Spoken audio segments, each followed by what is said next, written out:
Hi, I'm Billy of the Fuji Guys, here to give you a quick unboxing and getting started video for the XQ1 camera from Fujifilm. This is Fujifilm's compact camera that uses a X-Trans 2 CMOS sensor that's a 2/3 inch. So it's larger than most point-and-shoot cameras. So let's take a look at it. This is the silver version of the camera, but it also comes in an all-black finish, which is also quite nice.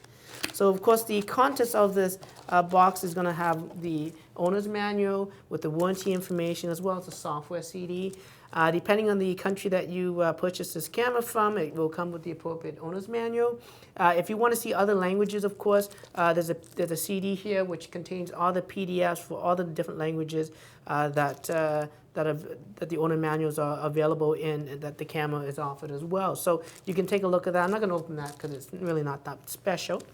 I'm going to go right to the meat of the product, and of course this is the XQ1 camera. It's a really pretty looking camera, actually, very stylish.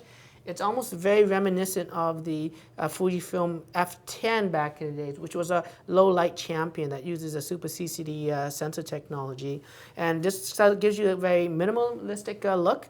It has a nice metallic finish to it, has a good weight, so you know the build quality is quite high. It's not a inexpensive point-and-shoot camera. The way this camera feels, it is quite solid. You got metal finish. Again, this is the silver version, but of course there's also a black. So I'm going to put this camera aside for now. You also, get the rechargeable battery. This is the new lithium battery. It's an MP48. And basically, it's a new standard of batteries for us going forward to allow for small compact size. As you can see, the battery is much smaller than some of the other batteries that we offered in the past. Okay. Then we also have now a new method of charging it. So as you can see, this is actually the charger here. So this is actually a nice compact wall plug. And of course, depending on the country you buy this from, you have the appropriate, the plug adapter. If you wonder what that was listed on the content. So the plug adapter itself, as you can see, this is North American, but depending on the country you purchase it from, it will come with the appropriate adapter. You would just slide it in place, and it clicks in place, as you can see, and it plugs to the wall. Now, of course, there's a USB cable that's included here. And with the USB cable, you need this not just to download images to the computer. Of course, there's also a built-in Wi-Fi on this camera as well, so you can transfer wirelessly without using a USB cable. But of course, to charge the camera, you use this adapter. You plug the USB connected to it. The adapter itself actually outputs 5 volts at 1 amp. So, I mean, I can technically charge my smartphone with this adapter as well. But the camera itself has a side connector here. And of course, you would insert the batteries into the camera, and you would plug this cable in to charge the battery itself within the camera. So there's some nice convenience to this, of course, in the fact that you can connect this maybe to your computer at work and charge it up, and then at the end of the day after work, go for a drink or whatnot, and have this camera ready to go and charge. So that's a nice option to do. So I'm just going to put that aside for now.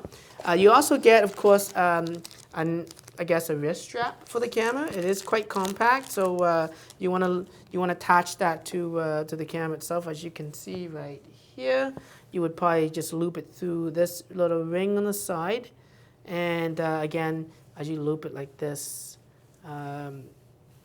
there you go. So the camera is around your wrist, so you're not going to accidentally drop it. Okay, so that's quite simple to do. I'm going to take it off just because it might get in my way of this demo, so put it aside for now. I think that's all there is in this box, so it's quite minimal as well. The camera's minimal, the box content is quite minimal. So let's put the batteries in the camera, as you can see. Actually, this one, apparently, like I said, you open up the cover like that, okay? And so if you want to insert the batteries, of course, it goes in and it matches the orange tab on the bottom of this camera. So let's just put the batteries in right now. And last thing I want to talk about, of course, is the fact that it uses an SD card. So the SD card is not included in the box, so you do have to purchase one separately. They're not that expensive anymore, and of course, with most current cameras, I recommend a very fast card at possible to make for a better photo experience. I recommend at least a 16 gig card nowadays. It's pretty inexpensive, and at least a class 6 rated card, because this camera does offer full HD video, and it's going to affect the recording in terms of interrupting the video if your card's not fast enough. So you want to pick up a class 6 or higher, and again, it supports SD cards, SDHC cards, SDXC cards, and even the ultra high speed cards. So I mean, you can stick a 64 gigabyte card in here if you wanted to. It might not be necessary, but let's do that now. Okay, so I've got the batteries inserted. The memory card itself is slid in like most cameras are, and it has a push method, and you push it inwards again if you want to eject the memory card. Okay. There's also a HDMI connector down here. Now the cable is not included, but it's a micro HDMI. You can either buy a lot of micro HDMI to regular HDMI adapters, or you can buy a direct cable, which is a third-party option, and that can allow you to connect to the TV to play back. So I'm going to lock it up, and let's turn it on. So the on and off switch is on the top, and if it's the very first time, the lens doesn't come out, but you have to select your language options. So you can use this command dial here to rotate, and you can push up and down, and there's so much languages on this camera, even languages I can't even, I don't even know actually. Okay, so there we go, I'm gonna select English. And of course you're gonna set your date and time today, so I'm just gonna leave it at the default. If you accidentally push the button like I did there, you can go back into the menu and correct that later. Now you have a power management option, power save, high performance. Power save is gonna actually dim the LCD a lot. And maybe reduce the processing power to have a slower autofocus and startup time. I'm going to put it at a high performance. It's going to make it faster for everything, but it's going to eat up a little bit more batteries, but that's fine. So then the lens extends. This is a compact camera. It's electronic zoom, so I can zoom in using the control ring on the top here, or the zoom toggle on the top. Okay. I can also use this control ring in the front. Now my other videos will show you how to configure this control ring, but by default you can use it to zoom in, and you can zoom out with it as well, as you can see. So it's electronic kind of fly-by-wire, but it allows you to choose two options, okay? Of course, the control ring can be configured for a lot of other features.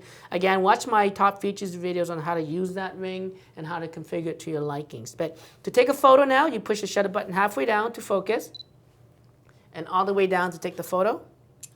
As you can see, I have it on the SR Plus auto mode, so it's going to auto recognize that it's in macro, and it changes, and you can see how fast the focusing on this camera is.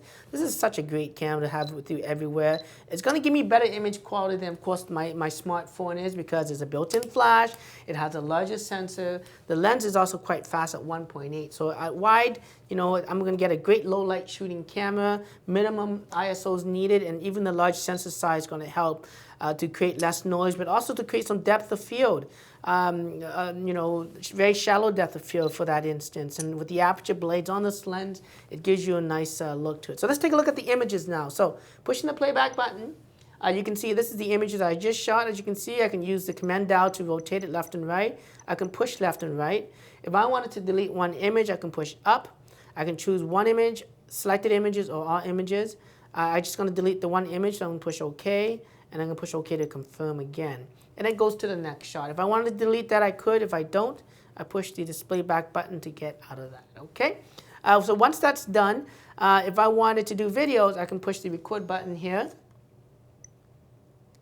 So first off, it goes back to the shooting mode, and then I push the video to start recording.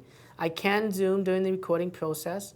The zoom is made to be slow so that you have a nice gradual zoom, and it reduces the noise that's being captured in the internal microphones from the zoom mechanism and the AF mechanism. You can take photos during videos by pushing the shutter button as well, as you can see. And then, of course, to stop the video, you push the record button. To play back the videos, you push the playback button. These are some of the pictures that I was shot during the video. And just take a look at the video. You notice by the strip here that it's a video. You push down to play. And as you play this, the built-in microphone, the stereo microphones, and also the speakers on this camera, you can hear audio. So that's just a quick look. You can push up to stop that, of course. And again, that's just how to use the camera to take photos, delete photos, playback photos. Again, if you want to learn more about some of the cool features that this camera offers, I do have additional videos on this camera that shows you some of the things like advanced filters, how to use manual modes. Don't forget to subscribe to my video. Of course, you can also follow me on Twitter if you have any questions at Fuji Guys. Until then, I'm Billy of the Fuji Guys.